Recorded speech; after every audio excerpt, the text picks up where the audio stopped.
On today's show, this is my third attempt because the camera doesn't want to play today. We're at over 1,000 subs. Thank you so much. iPad Air reviews are out. Benchmarks. How do the iPhones 12 and iPad Air stack up against the competition within Apple? Because nothing else really competes. And answering your iCave answers.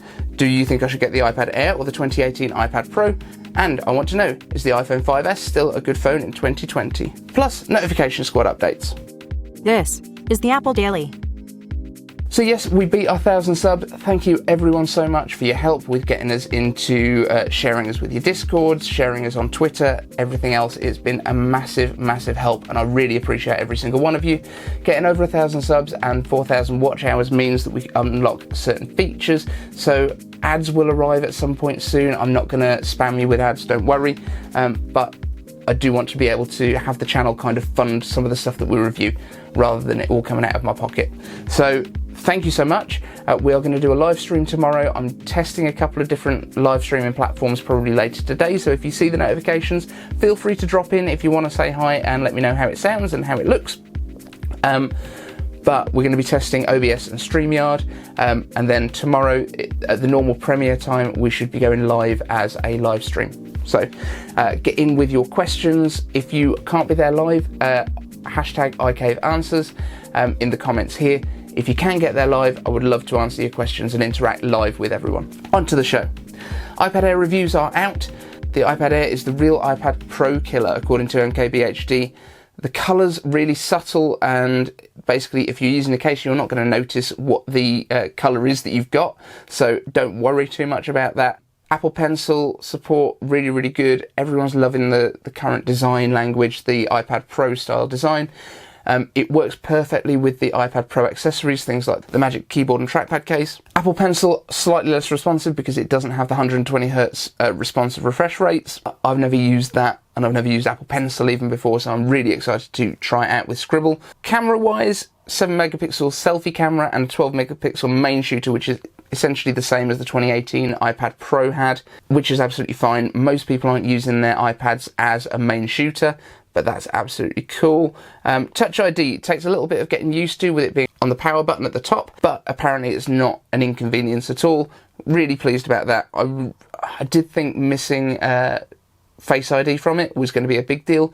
People don't seem to think that. And in terms of performance, well, iJustine was playing COD Mobile on it yesterday, which is what I wanted to do. And it looked really, really good. So let's see how it stacks up in the benchmarks. So how do the iPhones 12s and iPad Air stack up in benchmarks? Okay, so single core. iPhone 12 is currently top of the stack with 1588, followed by the iPad Air 4th generation 1584. Basically the same. That's within a margin of error of the test. How warm was the room it was in? iPhone 12 Pro comes next with 1577. iPhone 11 Pro Max after that on 1327. So you can see on the screen the jumps down once you get past these is quite a chunk on the single core. The single core is what improves year on year with the process updates, and then once we get to multi-core, it kind of gets swatted up a little bit by some of the X and Z chips that have got more cores to play with. But yeah, at the moment, the fastest iPad Pro has an 1120 single core score, and the A14 in the iPhone 12 is doing 1588. So it's a massive performance improvement over the iPad Pro, which only bodes well for the next iPad Pro with a 14X in it. Once you get into multi-score, those extra cores make a big difference. So the iPad Pro 12-inch 4th generation gets a 4645, and then no perceivable difference between the 4th and 3rd generation iPad Pros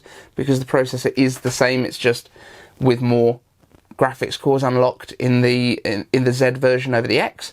iPad Air 4th generation comes in at 4174, which is a fantastic score, but there is a little bit of a drop then, about a 300 point drop before you get to the iPhone 12 and the 12 Pro. That could just be a power management thing. It could be that because they're not needing as much power, they've just toned it down a little bit because they don't need to push as many pixels. Then once we're actually getting into the metal scores, iPad Air 4th generation just blows everything else away. So 12511 versus 11718 for the iPad Pros. The iPhone 12's actually on graphics come in under the iPad Pros as well, but again, they're not needing to push as many pixels, so they don't need as much horsepower to get the same results. So the iPhone 12s at 9260 and 9121, but you can see it's a big jump. It's probably like a 25-30% jump over the iPhone 11 Pros. It's a good performance improvement year over year. I don't think you're going to be worrying too much.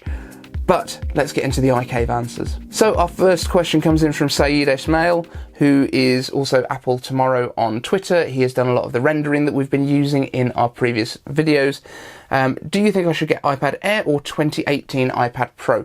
Now, that is a really good question because they are probably more similar than the 2020 iPad Pro in terms of the cameras, so that just takes something else out of the equation to check.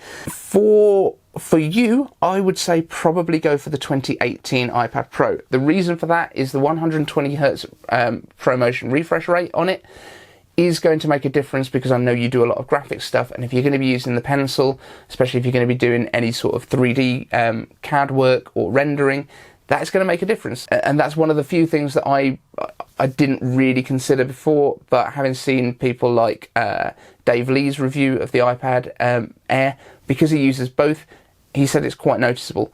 If you haven't used the ProMotion one, you might not even notice it, but if you ever have, you will. You're going to be fairly comparable in terms of price between a used 2018 Pro and a brand new 2020 iPad Air, but you'll probably get a bit more storage with your Pro. If you're happy to get a used one, I would probably go for that. And next question, we have got Val Kitchen, who is the Val Nerd on YouTube. That's his YouTube channel. Go and check it out. I wanted to know, is the iPhone 5S still a good phone in 2020? It is. It's not going to be running iOS 13 or iOS 14. It's going to be running iOS 12. I did research. 12.4.8, which was released on July the 15th this year. So it's not super out of date in terms of security and patching and that kind of thing. The iPhone 5S was the first 64-bit processor in an iPhone, and it was also the first phone with Touch ID. So it is a fairly capable phone. It's not massively gonna feel ancient. If you can stretch to it, I would go for the 5SE, which I think was then rebranded as just the SE. Essentially the SE that's based on the same chassis. There shouldn't be much difference price-wise. You're probably talking $10, $15 maybe, in the used market, of course. But that has got a processor in it from the iPhone 6S, I believe, which means that it does run the current operating system from memory. That will make it much more usable right now, and the iOS 14 operating system will be more usable in the future, because I would guess it's the last operating system it's going to get access to. So that would be my advice, is see if you can push it to an SE, the first generation SE, but in a pinch, it's going to work. It's going to be like, it's a good spare phone for people in general, but I wouldn't probably recommend the 5S itself as a dedicated everyday device. So last up, Notification Squad. We've got 3 new members. Thank you so much to Neo OW, Robert Richardson. I nearly said Robert Pattinson. I thought Batman was going to be in the Notification Squad then. And Paul Zanstra. Thank you so much for joining the Notification Squad, guys. It's people like you joining us for the live shows that make the community as good as it is. We still don't really get many trolls on the channel. I got a couple the other day, so we pinned their comments. Obviously, go and rip them to shreds if you would like. Thank you so much, guys, for this live stream tomorrow. Probably some live stream notifications later today, so don't worry about those, but feel free to jump in if you want to just chat and give me a bit of feedback on how the stream's looking, because I'm going to be sitting over there, not over here. Things like that. Just practicality of doing an actual live stream. But I want to answer loads of your questions, so please leave them in the comments, hashtag iCave answers, or tweet me at Living on iPad. I would love to chat with you on Twitter. That tends to be where I spend most of my time when I'm not on YouTube. Thank you so much, and you will get your dance at the beginning of tomorrow's show.